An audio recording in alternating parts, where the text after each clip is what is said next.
Hi, நான் எங்கே வந்திருக்கேன்னா திருவண்ணாமலைக்கு வந்திருக்கேங்க. கிரிவலத்தை சுற்றி வரணும் அப்படின்னு, மலையை சுற்றி வரணும்னு ஆசையாக வந்திருக்கேன். முதல் முறையாக இந்த கோயிலுக்கு வந்திருக்கேன்.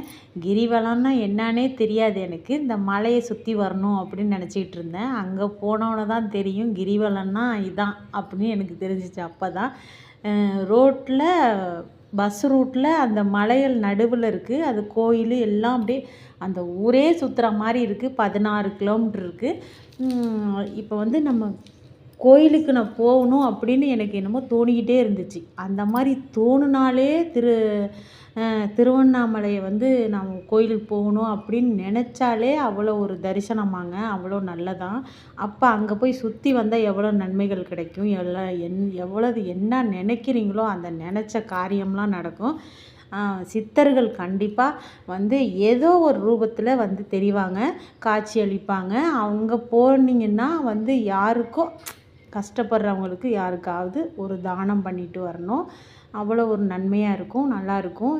அங்கே போய் எனக்கு கிரிவலம்னா என்னான்னே தெரியல. கோயிலுக்குள்ளே சுற்றினதே எனக்கு கிரிவலம்னு நினச்சிக்கிட்டேன். அவ்வளோ தூரமாக இருந்துச்சு. அந்த சாமியை போய் சுற்றி பார்க்கங்காட்டியுமே அவ்வளோ தூரமாக இருந்துச்சு.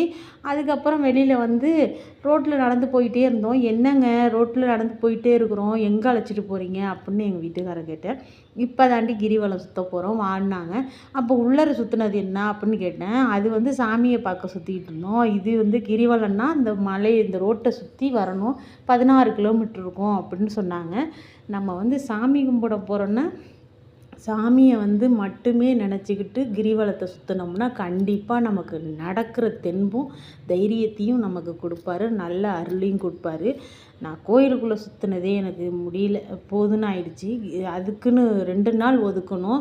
கோயிலுக்குள்ளே சுற்றுறது ஒரு நாளும், கிரிவலத்தை சுற்றுறது ஒரு நாளும் இருக்கணும்.